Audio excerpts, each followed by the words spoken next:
On va revenir effectivement sur cette information qui a pris tout le monde hier par surprise. Vladimir Poutine qui annonce, qui ordonne un cessez-le-feu. Écoutez-le et puis on va voir si dans la réalité, ce cessez-le-feu a été appliqué.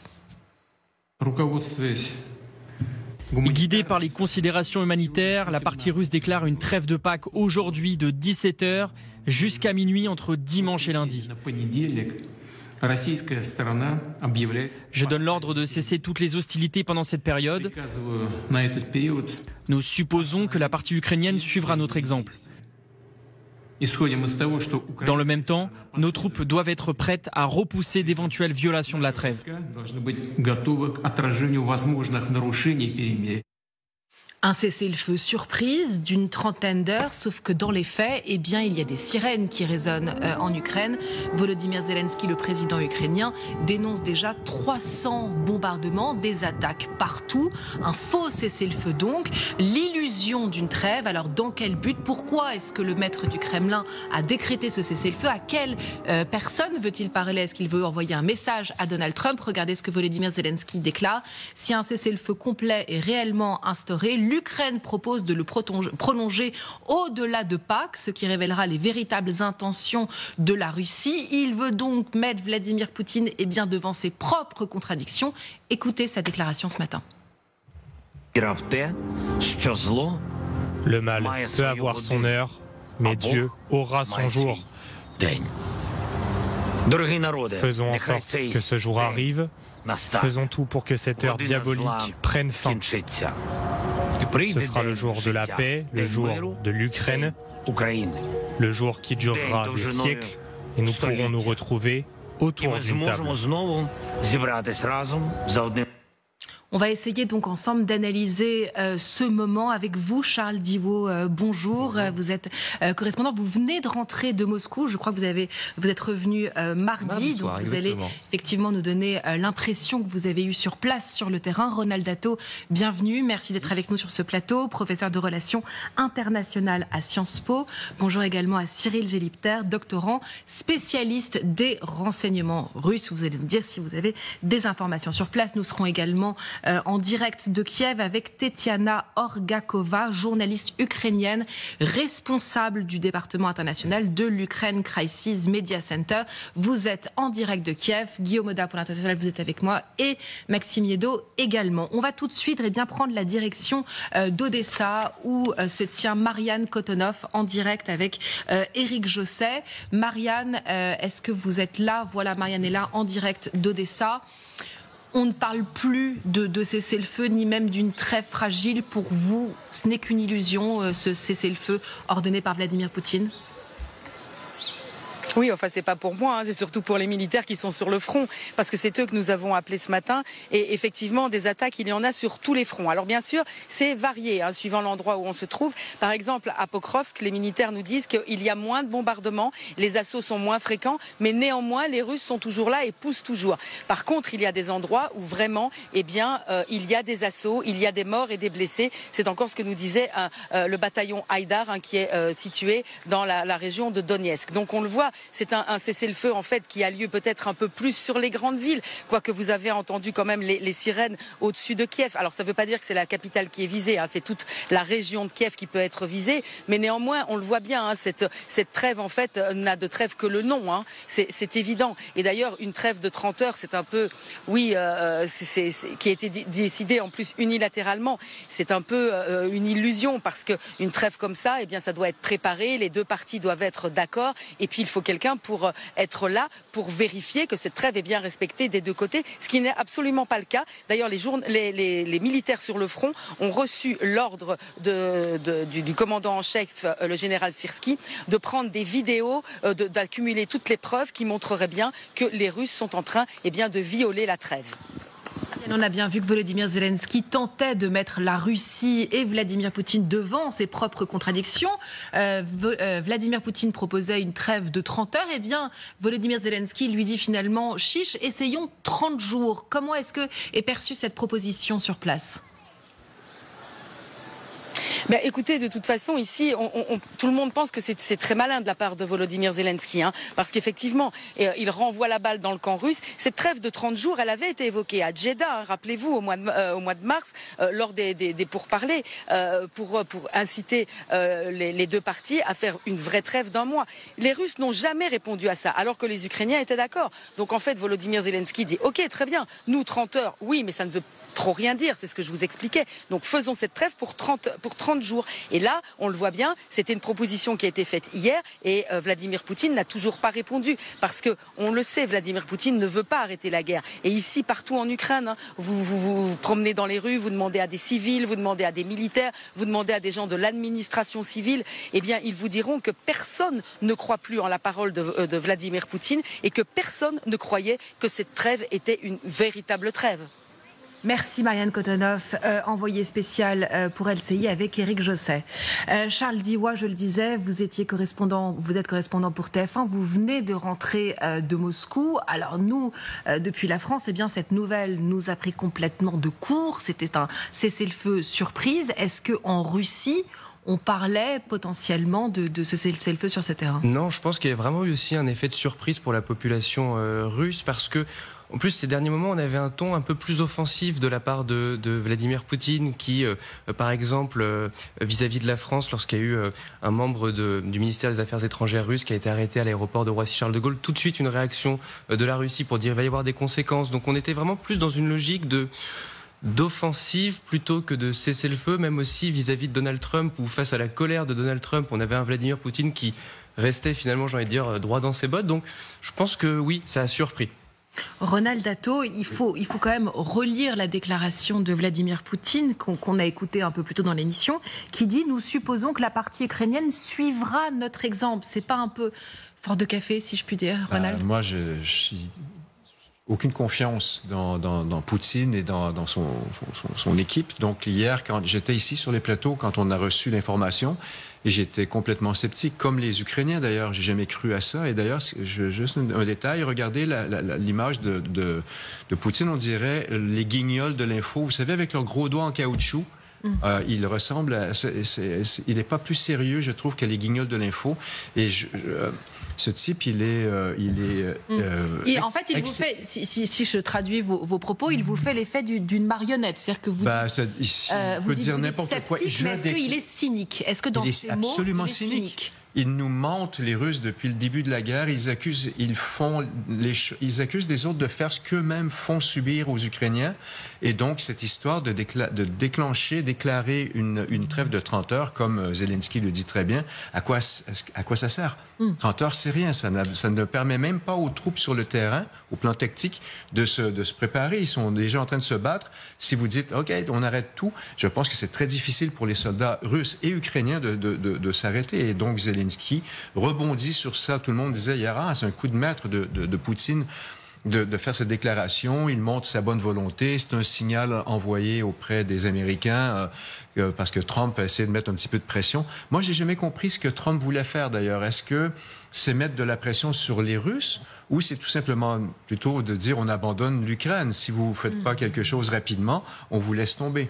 Moi, je pense c'est davantage la deuxième option qui est sur la table. Vous avez l'impression d'être dans un petit théâtre. C'est ça que j'entends. Et avec ses grosses mains en caoutchouc. Voilà.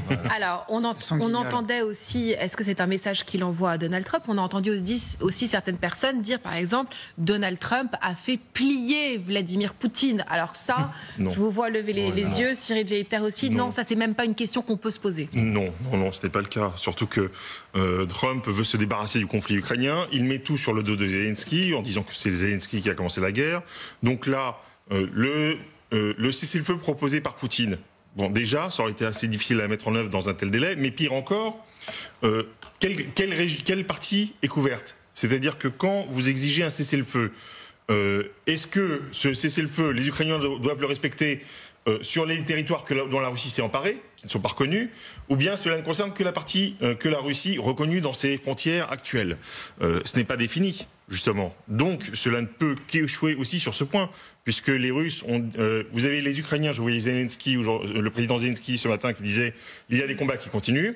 Je voyais côté russe aussi des personnes qui disent il y a eu des bombardements à Donetsk, Sky News en parlait il y a 30 minutes, à Kharkov, on a eu le cas, donc ça ne peut pas marcher. Mais je pense que c'est un piège aussi pour Zelensky, puisque Trump peut s'en saisir. Regardez, les Ukrainiens, puisqu'il est anti-Zelensky, les Ukrainiens ne respectent pas le cessez-le-feu, ils sont mauvais, et il leur mettra tout sur le dos. Et d'ailleurs, je précise que l'agence russe TASS dit aussi que l'Ukraine n'a pas respecté le cessez-le-feu. Donc on voit bien que les deux se renvoient la balle, Ronald. D'où l'obsession, je pense, de Zelensky de faire en sorte que ses militaires filment tout ce qui est possible de filmer pour montrer que ce sont les Russes qui violent le cessez-le-feu et non pas les Ukrainiens.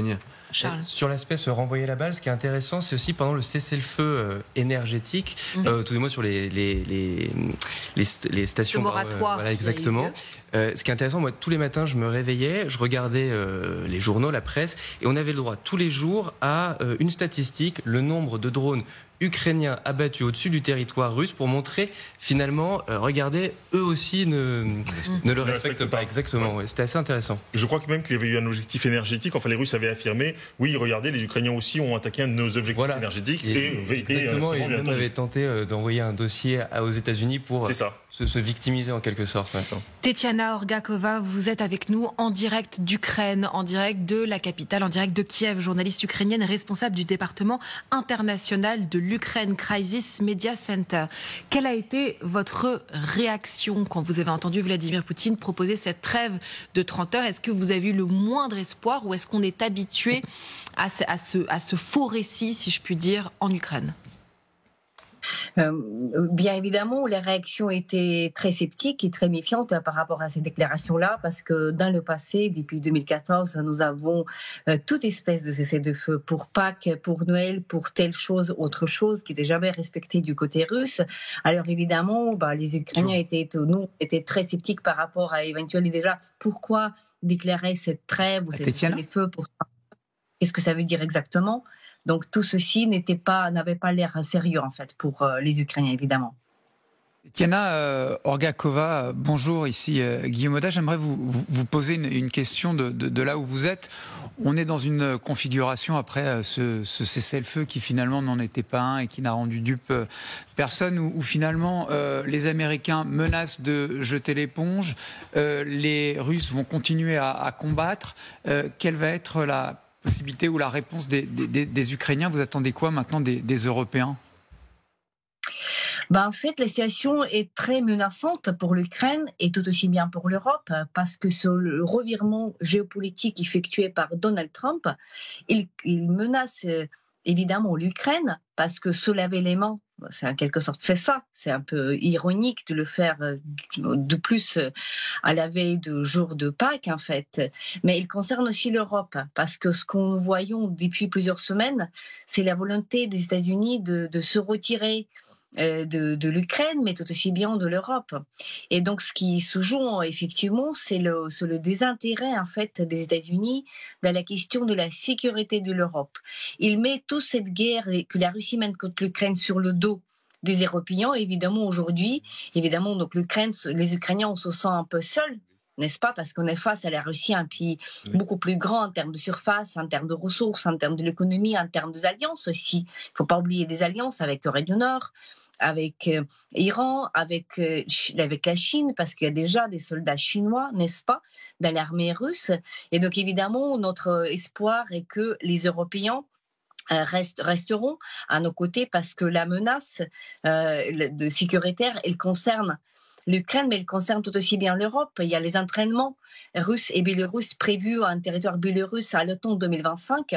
On s'interroge justement des manœuvres potentielles après les entraînements contre les pays qui font partie de l'OTAN, et dans la situation de retrait américain qui se fait de plus en plus explicite, on s'interroge, est-ce que l'Europe sera suffisamment forte pour se défendre elle-même contre la Russie, que se renforce elle, avec des alliances avec l'artillerie, avec les obus, avec les missiles de tous les pays partenaires qui sont derrière elle?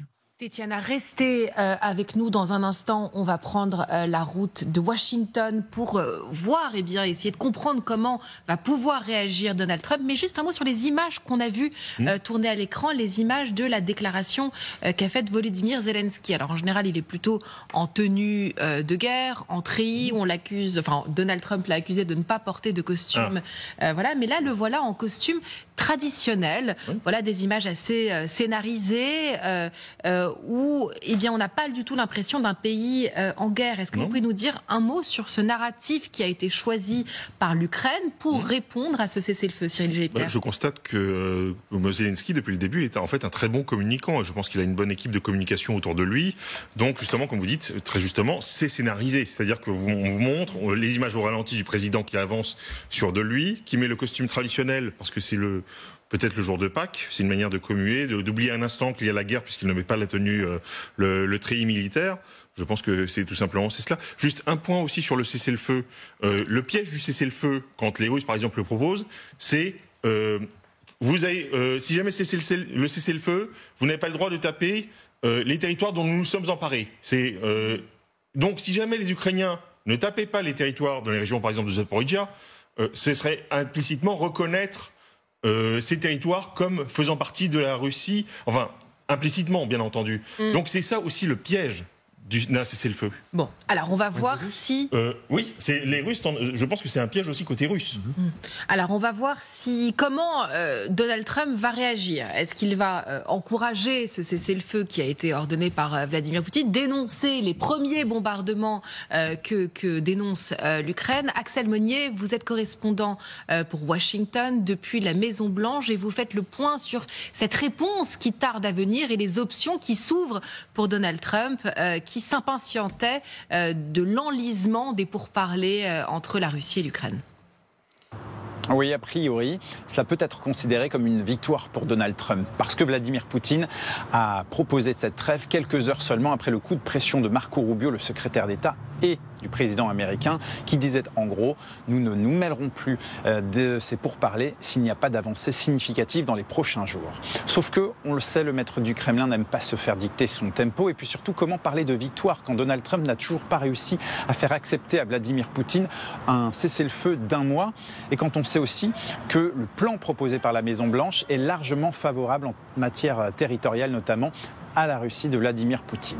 Alors, ce qu'il va surtout falloir voir, c'est dans les prochaines heures, soit Donald Trump estime que c'est un gage de bonne volonté de la part du président russe, et à ce moment-là, il sera probablement prêt à poursuivre les négociations, soit il estime que sa patience a déjà atteint ses limites. On le sait, très agacé par la situation, et surtout quand il est agacé, Donald Trump est particulièrement imprévisible. Merci Axel Monnier, correspondant pour Washington, pour TF1 LCI. Guillaume. Ce qui vous donne un indicateur de la façon dont pourrait être pris cette trêve unilatérale décrétée par Poutine, ce geste magnifique qu'il aurait fait.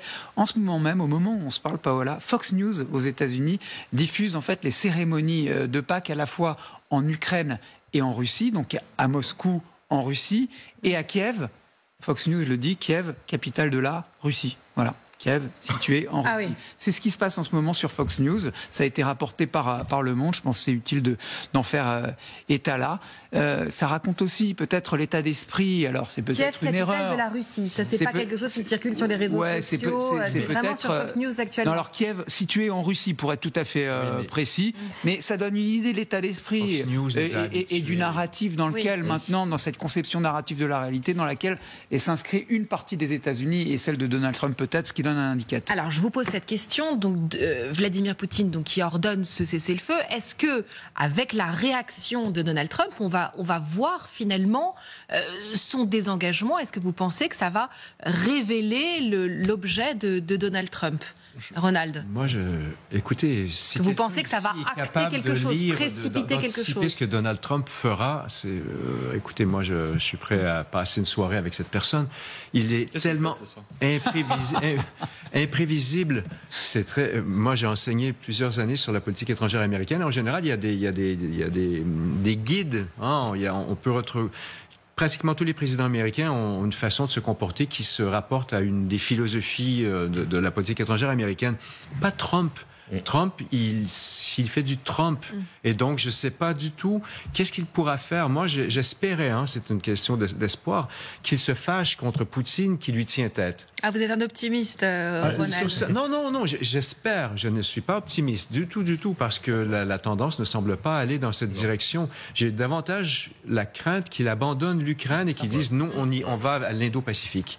Sans essayer de rentrer totalement dans la tête de Trump, parce que je pense qu'on serait beaucoup à être traumatisé par l'expérience. Il y a quand même, on va dire, la réelle tendance de fond qu'on ne voit pas, si vous voulez, que depuis que Trump est au pouvoir, mais qui est une tendance depuis 10, 15, 20 ans. Les ambassadeurs des États-Unis, Gérard Haro, régulièrement sur ce plateau, le rappellent que de toute façon, la tendance démocrate était la même. Alors ça se serait peut-être plus passé de façon diplomatique, avec de formidables tapis rouges, des délégations fantastiques, mais le résultat aurait été le même. On l'a vu ensuite en ce qui concerne Donald Trump, c'est toujours étonnant de l'avoir de l'espoir concernant la place des États-Unis sous Donald Trump en tant que gendarme du monde. On l'a vu avec les talibans, certes sous Biden, mais entamé par Trump. On l'a vu en Corée du Nord, on l'a vu en Iran et on est en train de le revoir en Ukraine. Quelle sera la réaction de Trump? Je crois qu'on en a eu un aperçu lors des dernières 48 heures. Quand dans l'avion et à la Maison-Blanche, je crois que c'est dans la salle de presse de la Maison-Blanche, il dit « Écoutez, ça n'avance pas comme je veux, donc on abandonnera ». Je crois, en tout cas, observer qu'on a un président américain davantage sensible à la relation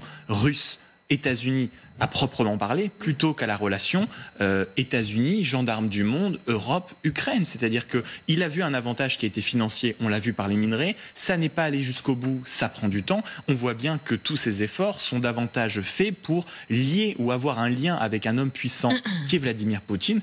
Quoi qu'on en pense, il ne peut pas en retirer des avantages qui sont notamment financiers, tant pis pour lui. Et l'Ukraine étant finalement quelque chose dont il a vaguement entendu parler et qui ne sont pas ses affaires. D'ailleurs, Vance, à ce propos, il me semble assez intéressant, Vance est celui qui exhorte absolument les Européens à s'emparer de ce problème, parce que en réalité, même lui dit, mais en fait, on est fatigué de vous, du parapluie américain, de tout ça. Prenez-vous en main, faites un jour quelque chose, un effort, c'est votre guerre. Et je crois que c'est ou ce qu'on n'a pas voulu voir, ou ce en quoi on ne veut pas croire, parce que ce serait trop brutal, et on a eu l'occasion de le dire dans cette émission, ça consiste à remettre à peu près en cause tout ce en quoi on croit depuis à peu près 30 ans. Alors, est-ce que ce cessez-le-feu, cette illusion de trêve peut servir de prétexte? C'est la question que j'ai envie de vous poser, Tetiana Orgakova. De prétexte, c'est-à-dire de dire, attendez, l'Ukraine n'a pas respecté le cessez-le-feu, l'Ukraine n'a pas respecté la trêve, la Russie était plutôt encourageante dans l'espoir de paix, regardez, l'Ukraine ne veut pas. Est-ce que vous pensez que ça peut servir de prétexte au désengagement américain? En fait, on ne peut pas exclure cette opportunité, puisque ce qu'on voit depuis plusieurs semaines, c'est l'époque de la post-vérité qui est bien visible dans plusieurs déclarations de Donald Trump. Nous avons entendu beaucoup de choses qui ne sont pas vraies. Je peux citer plusieurs. 4% de soutien pour Zelensky, c'est l'Ukraine qui avait commencé la guerre, c'est l'Ukraine qui est méchante, donc il renverse les faits. Et donc on peut considérer justement cette déclaration de Vladimir Poutine comme quelqu'un qui joue dans ce théâtre absurde de la post-vérité. Et nous sommes là à passer notre temps à analyser ces déclarations et ces mouvements-là, alors que peut-être que pour Donald Trump, cette soi-disant trêve qui n'est pas vraiment respectée du côté russe, avec une diminution peut-être des combats un petit peu, ça sera une preuve suffisante pour dire que, vous voyez bien, Poutine est le bienfaiteur, c'est quelqu'un qui veuille à la situation humanitaire en Ukraine, et donc soyons justes.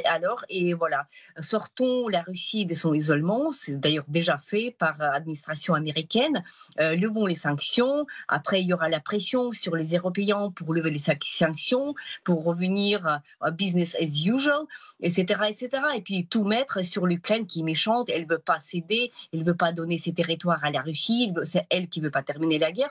On ne peut pas du tout, malheureusement, c'est malheureux pour nous, mais on ne peut pas exclure ce scénario qui est en train de se préparer. À chaque fois, nos diplomates, évidemment, personne en Ukraine comme diplomate ne va pas vous dire qu'on voit tous les mensonges du côté américain, parce qu'ils sont diplomates, ils sont là pour pour jouer le jeu diplomatique jusqu'à la dernière minute, et puis mettre tous les espoirs dans la décision.